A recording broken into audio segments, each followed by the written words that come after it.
So I hope that you all are in the best of health and have had a productive week. And yes, I'm also happy that I'm able to share this time with you to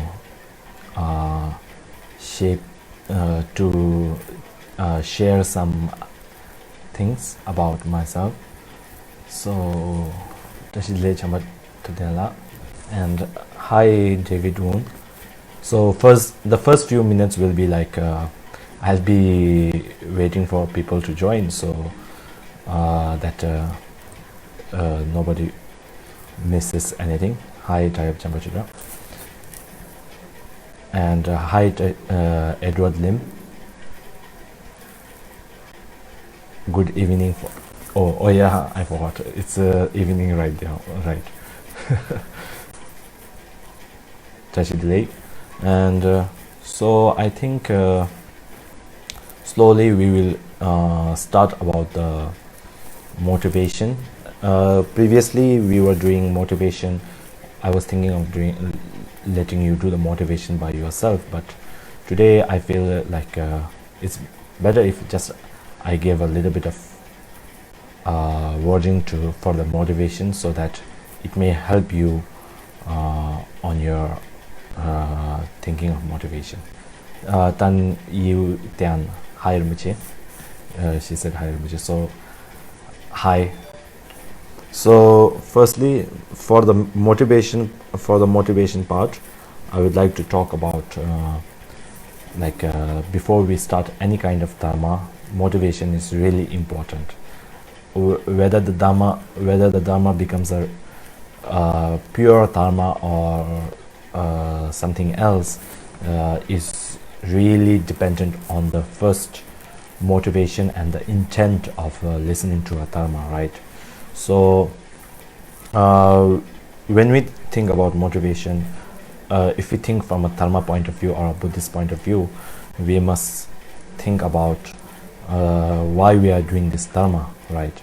Why we are doing this dharma, and why is it that I'm spending time to listen to dharma, right? So for that, basically from a Buddhist point of view, because we want to get rid of our own suffering, not only our own suffering but the suffering of others. That's why we are practicing dharma, right? Practicing dharma. And dharma itself, the word itself, is like changing yourself in a way, right? Which if we take the translation a little a bit, so it's like that. So the motivation is really important in the first part before we start any kind of dharma. And this precious human rebirth, we have attained it. And of course I won't be talking about how hard it is to attain this precious human rebirth, right? And so this is just like we must think of it like a one-time opportunity to be able to do some good, right? Of course we may attain precious human rebirth again and again, but we don't know when we will attain, right? Right now in this point we have already attained the precious human rebirth. So like that, so during this what we have attained the precious human rebirth, so it is important that we do not get lost in our own self-centeredness, right? Self-centeredness and self-thinking. It is important to think about others and how you can benefit others. So that's the motivation part that I would be talking about. I have talked about. So put your minds like that, like for in this precious human rebirth, may I be able to help other human beings, and whatever dharma that I practice may help other human beings, right? So that's the motivation part. And in the previous session we had talked about, we had gone through a general overview of what we would be talking about during this time, right? What we would be talking about during this time, the next 3 sessions. So the next 3 sessions were step-by-step compassion practice and how to deal with anxiety, and the last one was how to meditate.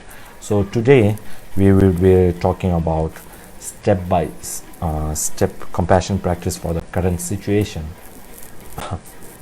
So when we say step-by-step of compassion practice for the current situation, of course compassion practice is not just for the current situation, but usually it is for it is a basic, what do we call, basic human feeling, right? Compassion, or what do we call it? Is a, we have this compassion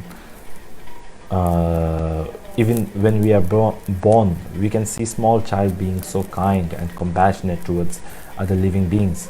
It's due to the other noises that come when we grow up that affects our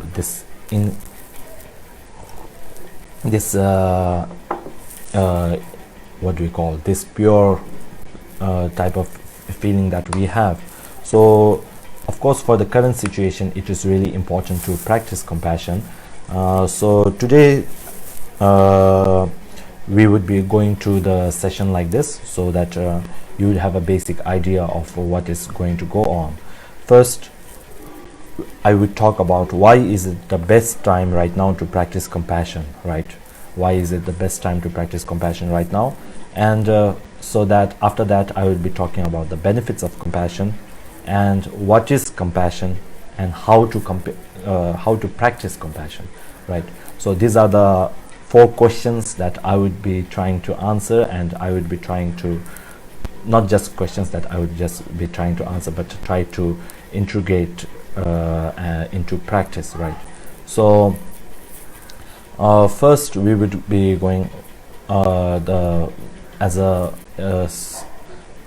why is it the best time right now to practice compassion, right?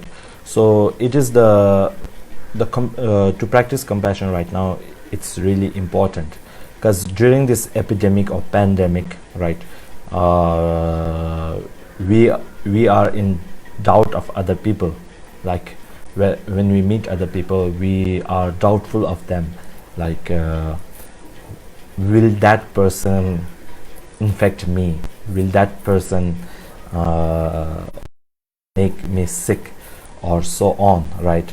And we cannot go on about our own lives, and we have to be doubtful of other people. We have to be fearful of other people, thinking that if I talk with him, or if I talk with him or her, but that will he affect me? Like this kind of doubt arises in this type of situation, right? So so in this kind of situation, like if we don't have compassion, then we let the fear take over us, right? We let the fear take over us, and we may generate anger towards the other person. So when we practice compassion during this time, it is really beneficial. It is almost like saying, there is a saying, during this degenerate times, right? When it is a degenerate time, if you practice dharma, the benefits of it is really double-folded, right? Double-fold. It grows by double-fold. Exactly like that. During this like pandemic time, where fear and uncertainty and doubtfulness of being fearful of communicating with others, this type of situation is arising at this point of time. So if we practice at this point of time, I feel like the previous example, like during the degenerate times, if you practice dharma, it will benefit your merit double-fold. Exactly like that, it may double-fold your merit, right? That is one of the reasons why it is really important.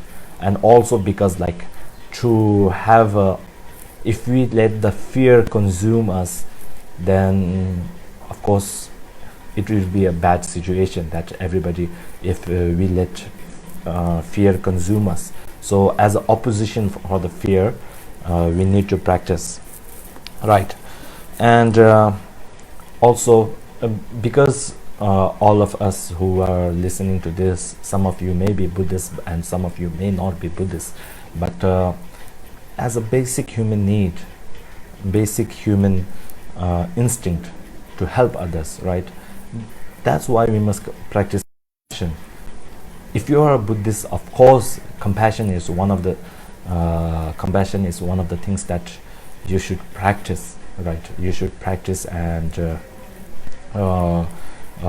during this degenerate time. But even though if you are not a Buddhist and you are just an atheist and like that, it is also important as a human being to practice compassion, right? Also, during this time we may become self-centered, right? We will be so focused on ourselves, right? We'll be so focused on ourselves, whether I will get sick or not, whether I won't, whether I will be infected or not, whether I will get this disease or not. So this type of self-centered thinking will really affect our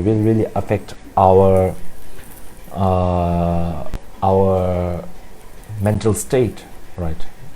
As it's written everywhere, self-centeredness in a lot of the Buddhist texts, self-centeredness and self-thinking, right? Self-thinking for the self, and like this type of thinking would really create problems for you. It won't benefit you, it will just create problems for you. So that's why if we self-cherish, self-cherish or self-grasp at our own self, then it will really create problems for you. It won't be any beneficial to you. So during this time, when the situation has arisen that will create a self-centered mind, it will fuel your self-cherishing mind and self-grasping mind. It will fuel. Of course we have the fire in us, the fire that is the self-cherishing mind. Now the situation, which is just like a fuel, it is adding upon our fire, then of course that will just create problems for yourself. So it is really important that during this time we practice compassion, right? So I'm so sorry, it's really hot here. So during this, so if we practice compassion, we may also have more courage, right? More courage, and we would be able to face this. We would be able to face this pandemic. We would gain more courage, because like our thinking is coming from a point of view that we are doing this for others, right? When the thinking is coming from the benefit of others and not your self-centeredness, that type of thinking really, what do we call, elevate, right? Elevates your thinking process and elevates your immune system and so on, right? So right now, of course, one of the reasons is because of like this, and the other reason is also during this time, during this pandemic situation, lot of people are suffering, right? Lot of people are suffering, and a lot of people are losing their lives. Lot of people are losing their loved ones, and it is really sad to see that, right? It is really sad to see that. And if we don't practice compassion, we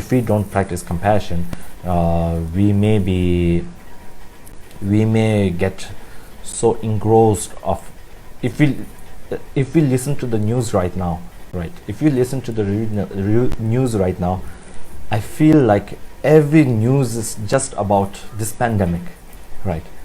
Every news channel is just talking about that. Every headlines is just about that, like how many people have died in this particular country and how many new cases has arrived, right? So during this time a lot of people are suffering. So when people are suffering, it may be easy for you to get consumed by this type of panic situation. So if you practice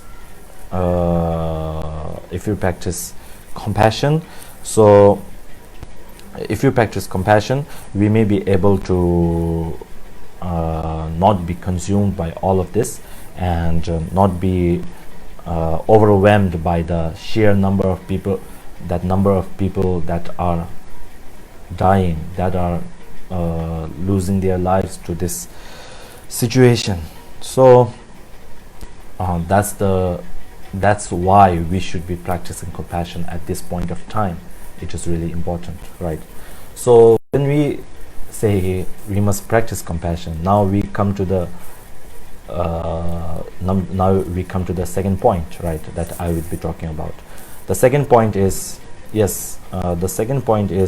that now when we say practice compassion, we must think about of course compassion is, sometimes it feels like a religious word, right? Like it is something attached to a religion type, right? It is something religious that only religious people do, but actually it's not that. So when we then we must ask the question, what is compassion? What is compassion? So when we ask that question, all of us may agree that compassion is a sense of concern for the other being, right? Sense of concern for the other being, not yourself but other being. And that sense of concern may be because of their suffering. And the definition in the Buddhist text, of course, is like it is a sense of concern and a feeling, and a feeling for the other being, to see their suffering, get their suffering be elevated, not elevated, their suffering be get ridden of, right? So that's the thing. So that's the thing. So sometimes in this self-centered world, like when we think of compassion, like we put ourselves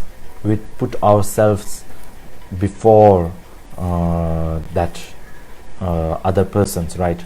So the compassion may feel like something that is something a religious person does, but when we see other people doing compassionate things, it really feels good. When we see some other people, right, some other people like doctors helping patients, and like out of compassion, and eliminating their pain, we feel good, right? So basically it shows us that we have the capacity, every one of us has that capacity to be compassionate and practice compassion. But the thing that has happened is, because we are living in a competitive world, we are living in a survival of the fittest world, right? Survival of the fittest world. And that's why maybe it is creating a self-centeredness, like it is fueling our self-grasping mind, right? But if you practice compassion, this kind of thinking may go down. And also, what is compassion? Now the last part I will talk about, what is compassion. The compassion is a sense of feeling that when we see others suffering, a concern for the other, and wanting to see that suffering be eliminated, right? That is the definition of compassion.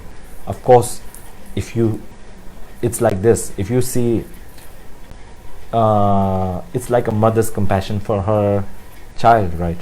When a mother sees their child in a type of suffering, a type of illness, like a headache or so on, or cough or fever or anything, they would try to do their best. They have a concern, right? It really feels as if the mothers won't feel like they won't have so much of self-centered focus. They would just be wanting to eliminate the pain of the child. That's that type of feeling. That's what compassion is, right? So it is a human, it is ingrained in our humanity, as we all are humans. Like it is in our, what do we call, genes? It's in our nature. Oh yeah, it's in our nature to feel that way. So that's the thing. So also, like compassion makes us feel connected to others, right? It makes us feel connected to others. So during this pandemic, if you practice compassion, you may feel connected to others. And of course, during this lockdown period, or stay at your home, unless it's for essentials time, you are sitting alone, right? You are staying alone in your home, and during this period of time, it may you may feel isolated from the world. You may feel lonely, right? Like wanting to be social. You may feel the want to socialize with other people, like even though you cannot.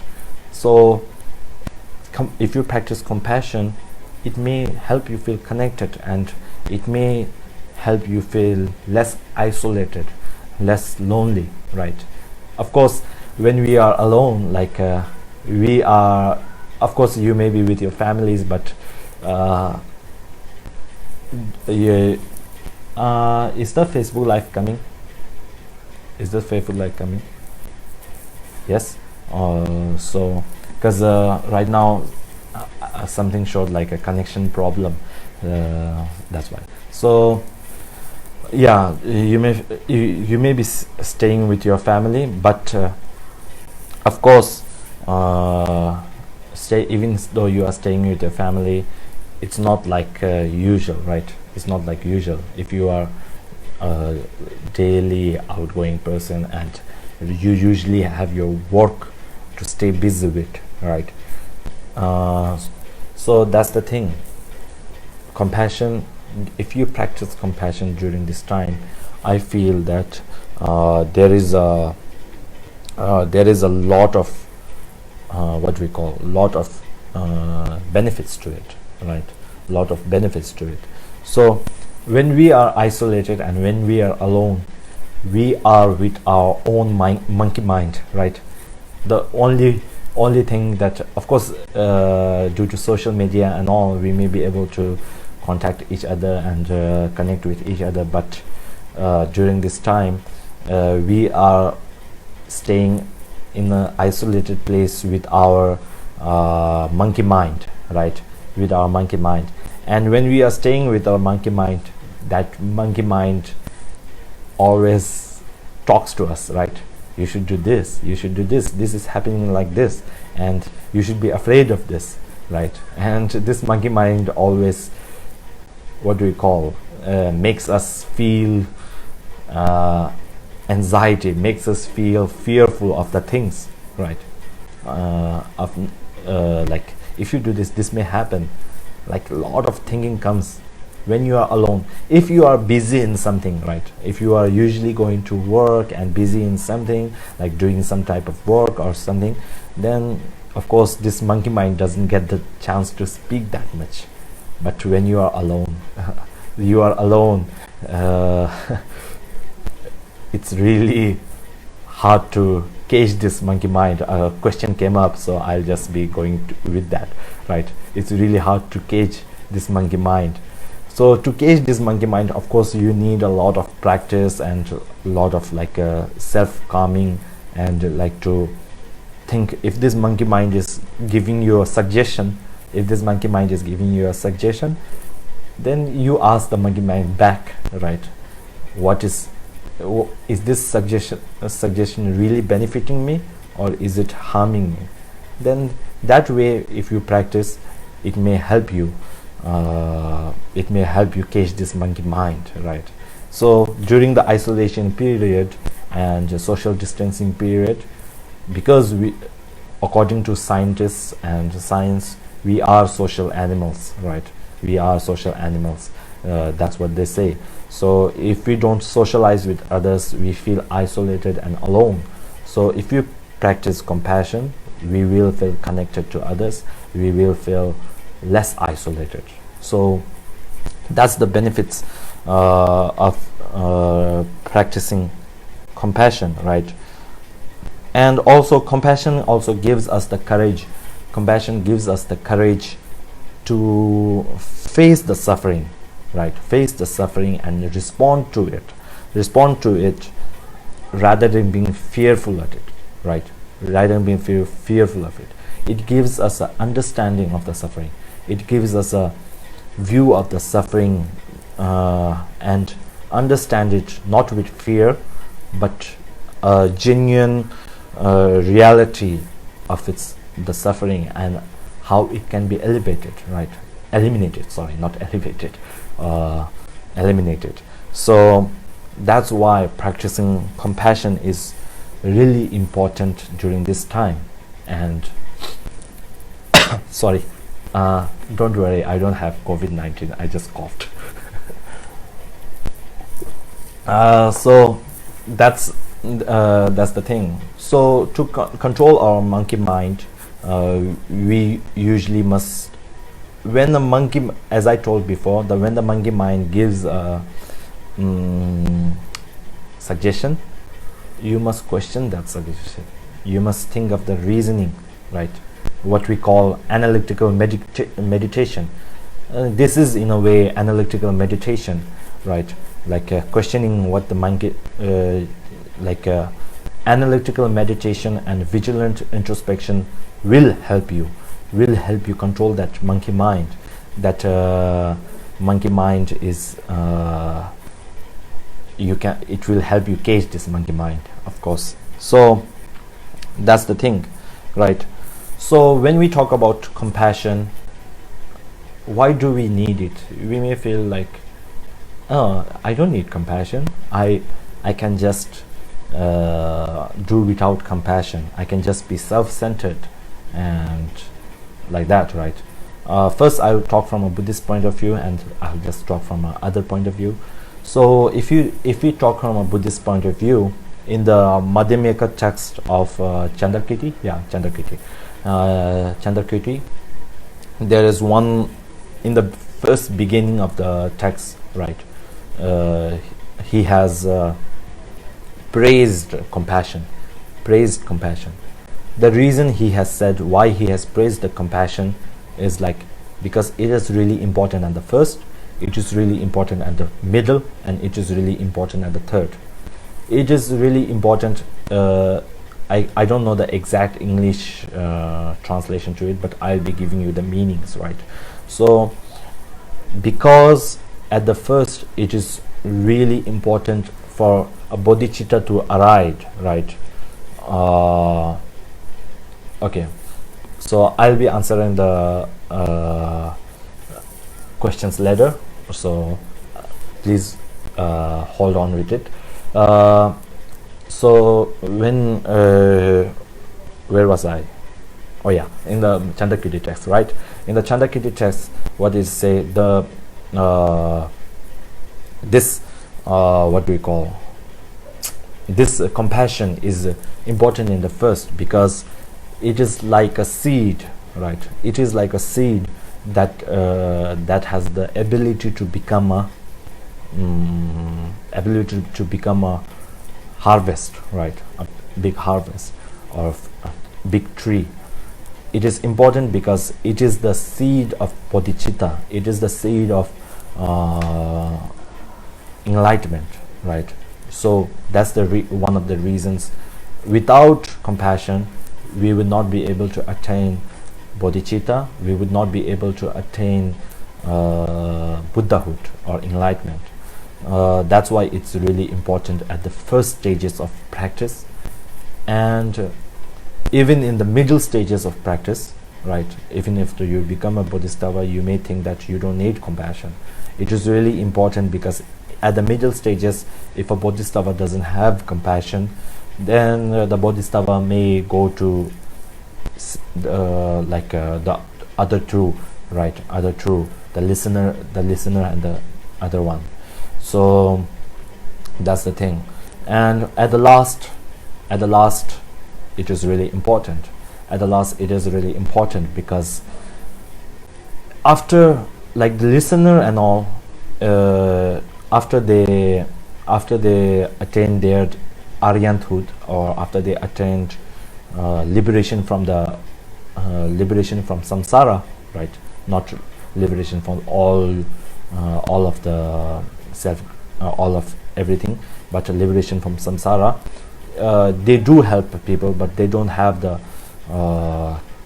capacity to help others. So as a bodhisattva, when they attain enlightenment,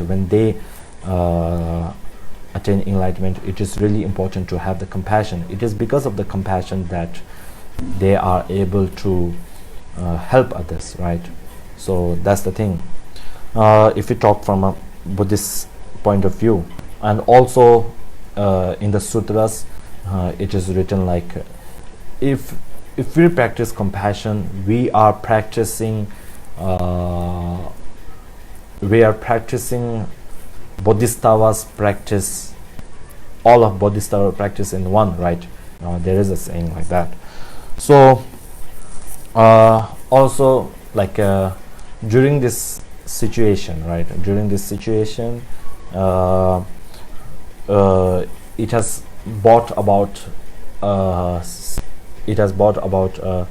a situation where we need to be compassionate to each other. We need to be compassionate to share, cooperate, right? If we don't cooperate, then we may lose a lot of lives, right? We may lose a lot of lives. We have to cooperate with the government, what the governments are saying about social distancing, what the experts are saying about social distancing, and right, like that.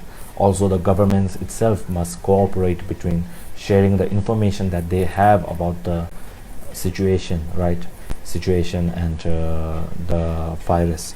So that's the thing. So yeah, so I have talked about that. So also, yeah, compassion really makes us less susceptible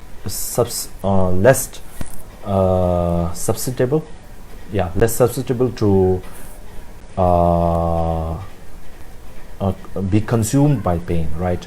When we focus too much on ourselves, like, if I will get affected, will I get affected, then it elevates our suffering. Right? And when we think of compassion, we are focusing on others. So when we focus on others, it will feel like it, because we are not focusing on ourselves, we are focusing on others, and wanting that genuine concern for their suffering to be eliminated. It feels like liberating, right? It feels liberating. You won't feel that much of course you may feel the little bit of uneasiness of seeing that person in pain, but you won't be consumed by that, right? And we realize, if we practice compassion, then we realize that we are not alone in this, right? When we focus too much on ourselves, we feel like we are the only person who is suffering, who is in this situation. Then if we look at others and try to know from that, we would feel less consumed by the less consumed by the fear. So that's the thing. So now we will go to the third part, right, which is, when we talk about compassion, why must we talk about loving kindness or love in general, right? Why must we talk about love, and why is it important that we talk about love, right? So of course we can use the term love or loving kindness, right? So to practice compassion, first, these two are like two different types of the same coin. It is in a way like two sides of the one coin, right? When we talk about loving kindness, it is about wanting that person to have happiness, right? Wanting that person to have happiness. And when we talk about compassion, it is about for that person's suffering or the other being's suffering to be eliminated. So basically, if we want that other person's suffering to be eliminated, of course we are wanting them to attain a certain type of happiness, right? So in a basic way, they two are like two sides of the same coin, right? It almost is like a same coin, right? So right now, like when we practice compassion, of course we must practice loving kindness, right? Loving kindness. And how to practice love and compassion during this time is like first we must know the object, right? The focus that the loving kindness has, and the focus that the compassion has, right? The compassion, usually what we call the object of engagement of the loving kindness and object of engagement of compassion. The object of engagement of loving kindness, of course, we can focus on nurses, health workers, right? In general, health workers, and the shopkeepers and staffs, right? Like because and also farmers also, right? Maybe like because we are privileged to just stay in our home, right? We just have that problem, right? But some of the health workers, they are in the front line of this situation. And I saw some videos which is really sad to see, right? Some health workers lost their lives, right? And of course that health worker is not just an individual person. They have a family and etc. like that. They are losing their lives trying to prevent this pandemic from arising. It is really sad to see that happening, right? But we must not be too consumed by the sadness, right? We must know that why are these people doing like that, and we must pray for them. We must pray for them to have a happy life later, right? So nurses, doctor, they are risking their lives while we have the privilege of staying at our home and just doing social distancing and just spending the time, right? They're spending the time with our family and just trying to improve yourself, right?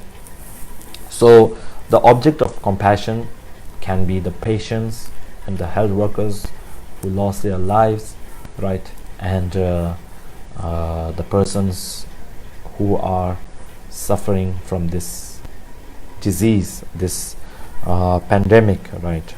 So that's the thing. So now I'll go to the I think the last part should be the last part. So we went to what is compassion and how to practice what is compassion, why must we practice it, and why is it beneficial for us to practice this during this time, right? So now I'll be talking about how to practice, right? How to practice compassion, and how to practice compassion by a step by step, right? Of course, in the Lamrim text, right? In the Lamrim text, it is written like, firstly, to practice compassion, we must practice the oneness of all human beings, right? The oneness of all human beings, which is like, I'm a human being, of course all the others are human beings. So I don't know the term in the form immeasurables. There are like one is the immeasurable of love, immeasurable compassion, and immeasurable happiness, and one, what's the fourth one? I can't remember. So basically I'll talk about that now. I don't know, I'll just talk about the meaning. So we must think of the oneness of every living being, human being as one, right? You are a human being, I'm a human being, and all the persons that are suffering from this pandemic, and the persons who are not, even though they are not suffering directly from the pandemic, and directly from the pandemic, equanimity. Yeah, thank you Lillian for the word. Yeah, immeasurable equanimity. I'm sorry if my pronunciation is wrong, right? There are persons like, even though they are not affected directly from the pandemic, there are persons who just live on their daily wage, right? Daily wage, like persons who what they get for today, like what they get today, they would use it for today's food and today's. They are living day by day, daily wage. They are living by the daily wage. All of these beings, all of these persons, all of the people who are fearful of this situation, all of the people who are in a situation where they want to be this to finish, right? They are in a type of what we call suffering. What's the same one thing that right? The one thing that unites us is the same feeling of wanting happiness, not wanting suffering, right? Firstly, before we practice compassion, now I'm going step by step. So before we practice compassion, like wanting their, think of the oneness of humanity, right? The oneness of being a human, the same basic feeling, right? It's not just during this pandemic. During this pandemic, of course, it's a little bit more important that we must do it, but it's equally important during the normal times, right? It's not like after this pandemic feels okay, now the compassion is done, I've finished practicing compassion. You must practice this every day to become a better person, to become a better human, even though you are not Buddhist, right? So when you practice compassion, the what we call immeasurable equanimity, right? We must practice equanimity on all the persons, the oneness of wanting happiness, the oneness of not wanting suffering. That feeling is mutual between all of the living beings, all of the, not just human beings, but all of the living beings. So when we think like that again and again, can you find a person like it's type of analytical meditation, but can you find any type of person who doesn't want happiness, right? Their innate want for happiness, innate want for being accepted, right? That is what we must think of first. When we think of that, then we see that the only difference that we have are the language barriers, and the only difference we have maybe the color of our skin and like where we are born, right? The only difference that we will see is that. Otherwise, the basic feeling of wanting happiness and not wanting suffering, is the same. So when we see everybody as equal like that, then we can practice loving kindness, right? When we see everybody as the same, right, it is easier for us to practice compassion. It is easier for us to generate loving kindness to the persons who we are close to, right? When we think about Italy or other really affected countries, they are really we feel they are really far from us, and we may not feel that connected to them, right? But as a human being, as a basic thinking of not wanting suffering and wanting happiness, we are connected, we are one in this situation, right? So thinking of oneness first, and after when you think of that, you will feel a connection towards the persons, right?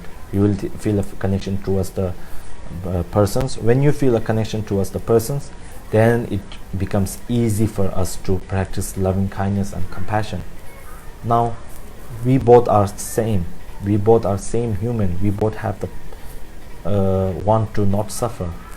Then of course it is easier for us to generate, may they be happy, may they be may their suffering be eliminated. It is easier to think like that, right?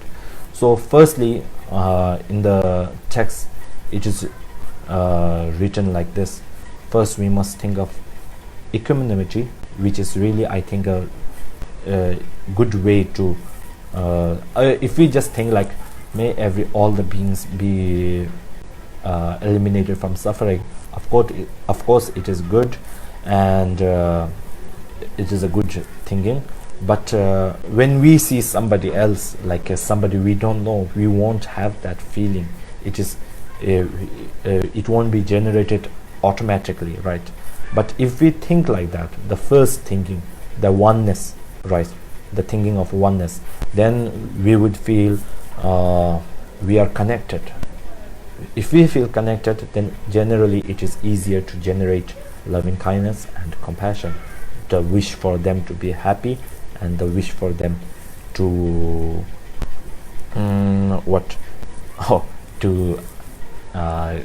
get rid of their suffering. So that's the way that we should go about. First that, then when we practice loving kindness and compassion, first it is important that first you think of people near you, right? When we think of the people near you, then your family perhaps, and your friends, and of course if you have an enemy if you have an enemy, it is harder for you to generate compassion for them, it is harder for you to generate loving kindness for them, right? But first, when you practice loving kindness and compassion, it is important that you practice on your family members, friends, and after that people, strangers, right? And after that your enemy, right? Yeah, you must expand the circle of your compassion, right? Compassion and loving kindness. So that's how we must practice. The first thing,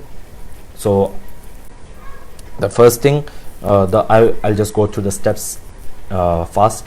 The first thing that we must practice is the equanimity and the oneness of not wanting suffering and wanting happiness.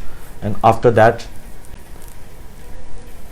expanding the circle to first to yourself, of course, yourself, then to your family members, then to your friends, right? When you generally think like go from the closer and expand it to the general strangers and enemies, right? So that's how you should practice, right? Like generally, right? So of course, if we go much more deeper and the suffering, we can think of their suffering during this time. Of course, we must think of the suffering of fear of suffering of getting the illness, and the fear of getting loved ones infected. That's the suffering that we are experiencing right now, right? The fear of thinking that everything may not go away, right? Everything may not go away. So that's the thing. So firstly that.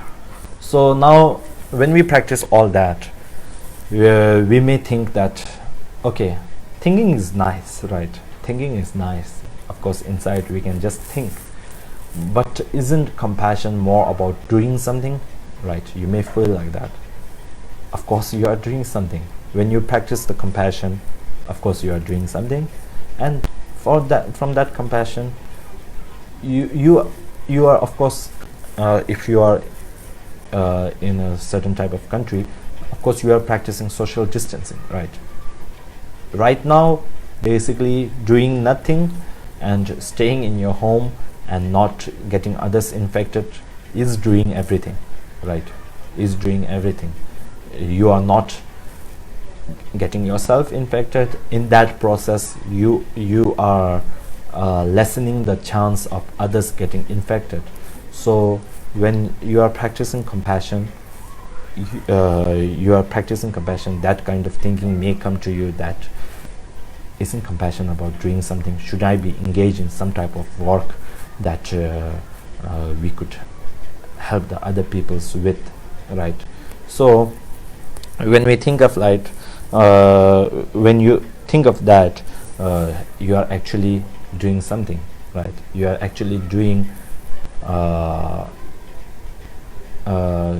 for the others to have others to this I'm getting lost for words, for the others to not suffer, for others to not suffer and get happiness.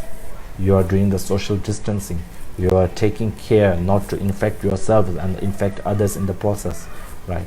So that is for that type of thinking, this kind of thinking may help, right? So I think this is the all I'll be talking about. So I hope that I'll just give you a brief summary about what we talked about, right? So that it doesn't get lost. I think I've talked about almost 1 hour. So what we talked from the first hour till now, I hope that it doesn't get lost. So I'll just do a brief summary of it, right? Brief summary of it. So firstly, we went to 4 points, right? We went to 4 points. The 4 points were: why is it the best time to practice compassion now, and the benefits of compassion, and what is compassion, and how to practice compassion. And yeah, these were the points. The last one was must we if we practice compassion, mustn't we engage in something, right? So after this summary, I'll be taking the questions. So if you have any questions, be sure to comment it so I could go through it and answer, right? So when I talked about why is it the best time to practice compassion now, one of the reason is because we all are suffering right now. We all are suffering from the fear of getting, and the compassion practice, when we are during the degenerate times, if we practice dharma, it is more beneficial to you. And during this type of situation, if we practice compassion, it is more beneficial to you. We are being isolated, so we may feel lonely and etc. like that. For that to have a connectedness with others, we must practice compassion, right? And also compassion will really help you get more courageous, right? Make you feel more courageous. And that's the thing. And what is compassion? The benefits of compassion. So benefits of compassion is covered in that, and why we must practice compassion is also covered in that. Compassion focus less on us. So what is compassion? Compassion is a concern for the other's suffering, right? So the other's suffering and wanting that suffering to be eliminated, right? So that's the third part. And how to practice compassion? How to practice compassion? Of course, firstly, we must think of the oneness, the equanimity of all living beings, wanting happiness, not wanting suffering, right? Not wanting suffering. So that's the first step that you should think of, right? That we are not different, we are connected, right? And generally, and after we had that type of thinking, then we think upon our family members. We are the same, right? Family members and friends, that we are the same, and we all want happiness, we don't want suffering, right? When we have that type of understanding at the basic level, then now may you be happy, and may you be rid of the suffering of fear. When we think like that, we are practicing compassion and loving kindness. And generally expand the circle from your family and friends to strangers, to enemies, and to general human beings, right? So these are the steps that you could practice, right? Of course, for the current situation, you will be, for the current situation, you can put the object as the nurses, the doctors, the workers, and may they be happy, and may they be rid of their suffering, and the patients, the doctors, the loved ones who are suffering, right? So that's how you could do it, right? So, and that's the thing. Also, we must keep in mind that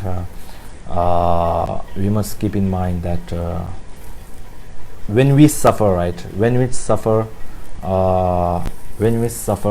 we feel that this won't end, right? And when we are happy, time just flies away. That's the hardest part of our life, right? So when we are doing like that, we must know that this will also go away. So that's the summary. So I'll be taking some questions from here. So I think Tongme Aden-sang, I don't know, monkey mind, right? So the monkey mind, of course, if we talk about samadha, right? When we talk about samadha or shene, as we call it, in the shene we have the three types of three representatives, right? One is the elephant and monkey, right? So basically what our monkey minds is, we are using this phrase that so that the monkey, what they do is they don't stay in one place, they just jump from one to another, and they are not like staying in one place. So our mind is like that.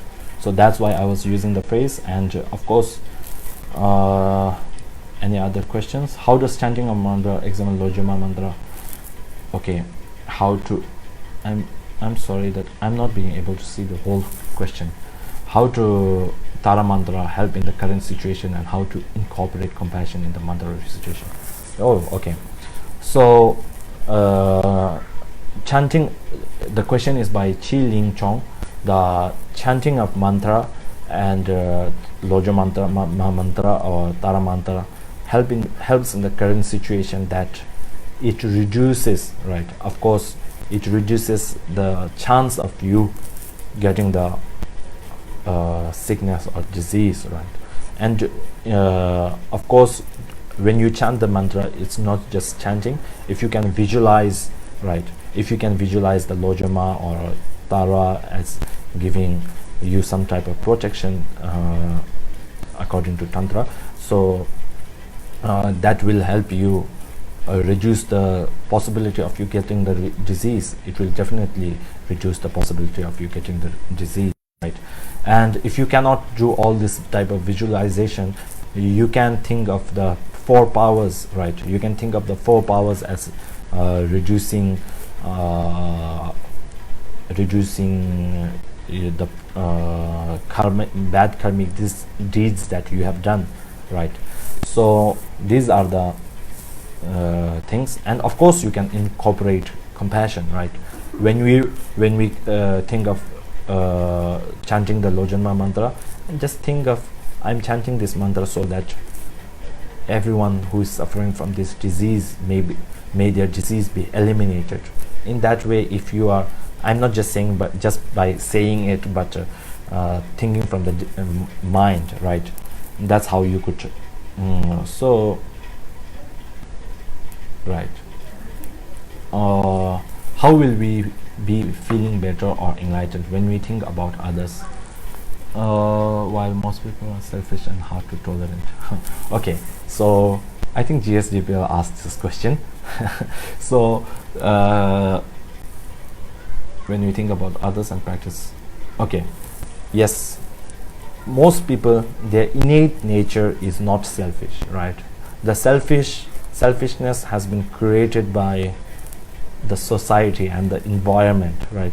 Of course there may be some type of that, but it is due to the, what we call, competitiveness and like self-centeredness that usually when you grow up in a culture or when we grow up in a community, that comes, right? So we will feel better because even though the people are selfish, they want to be connected to others, right? They want to feel connected to others. So compassion, when we practice compassion, it is good that we feel connected, and that way we will feel better, right? So a lot of questions, so I'll be going through them a little bit faster.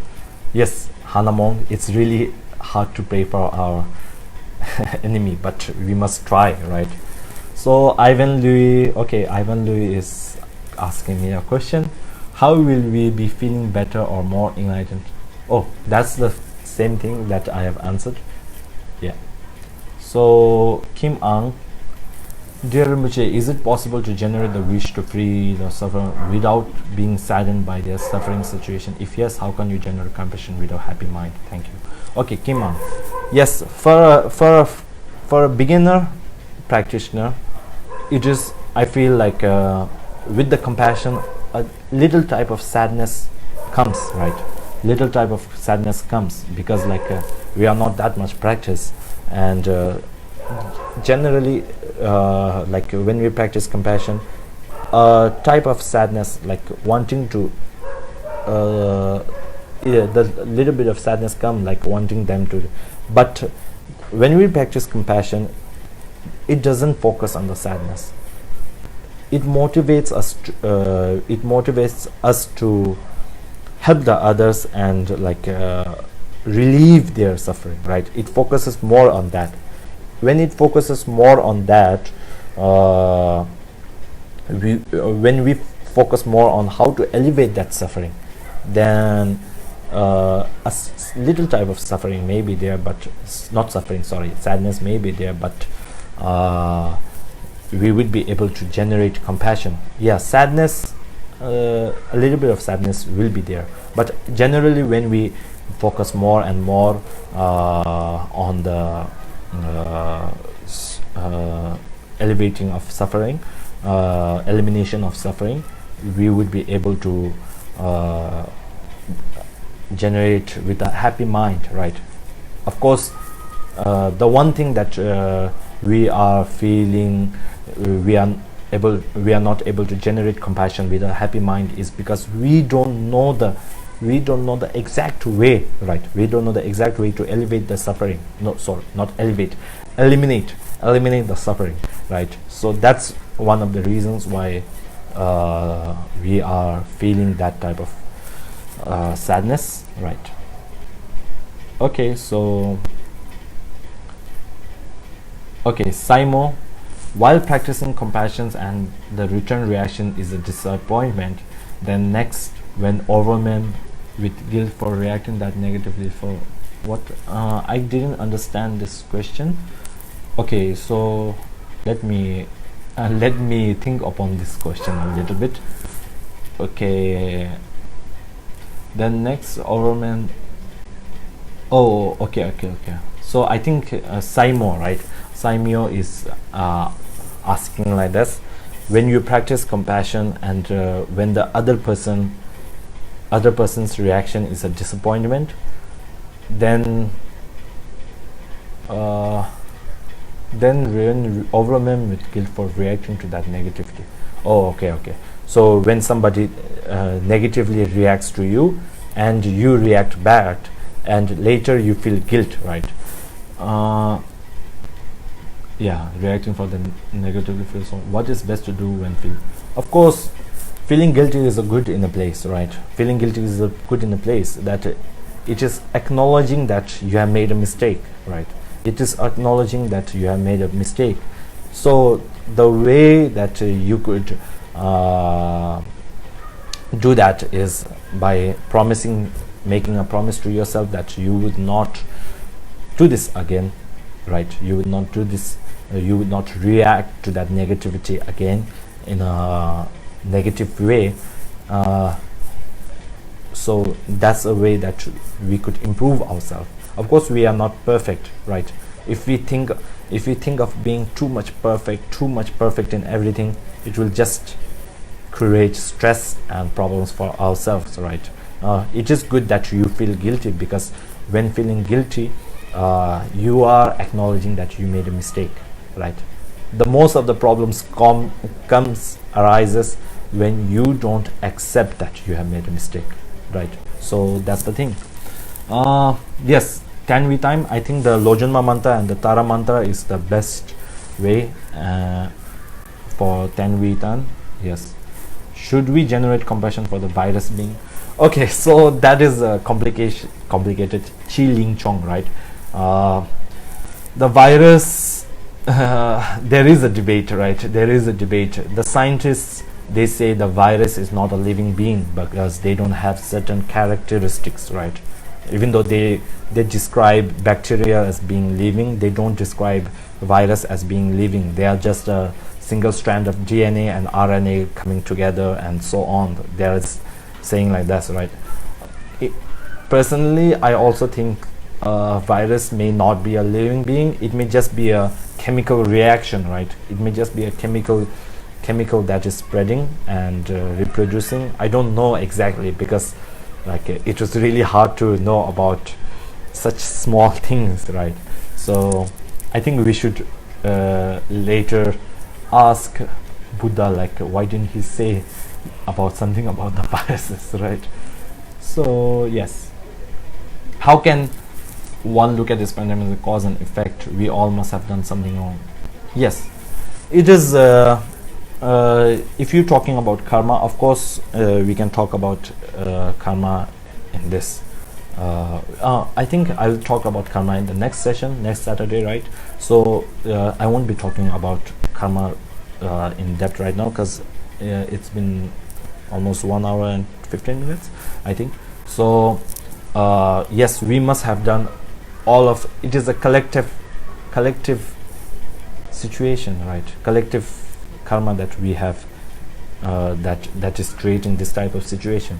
Suppose, just let me give you an example, right? Due to us being inside and the factory is closing, there are reports or there are news coming in that the pollution, right? The pollution of the world is going down. Like, we are seeing clearer skies, and we are seeing better what do we call air, and we are seeing more in some places, right? In some places where you usually don't see a bird fly by, you are seeing birds flying by, and you are seeing water is getting cleaner, right? So in a way, I could say it is due to our self-centeredness, and that we it is creating a, that is the thing, right?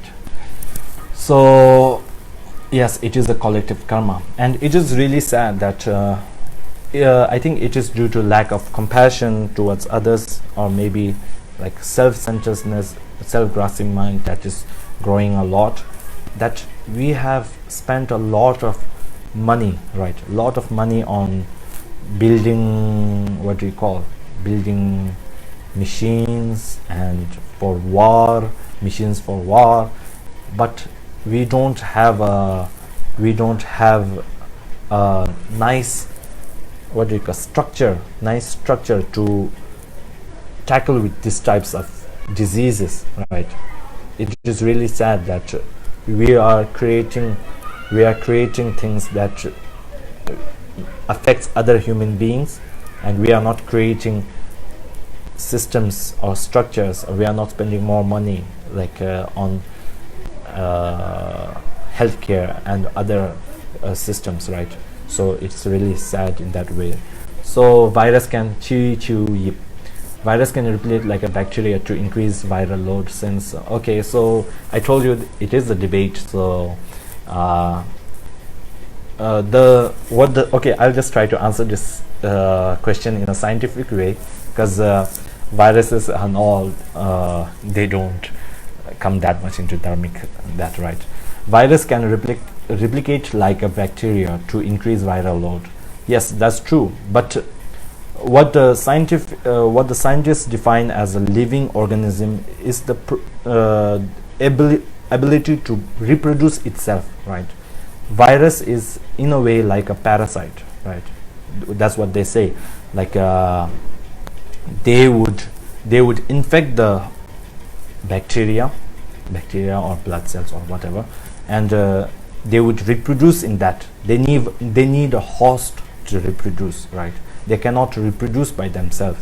That's why they are not certified, or they are not thought of as a living being. I think you should ask the doctors that, or scientists that, but from what I have learned from the science classes and all, that's the thing.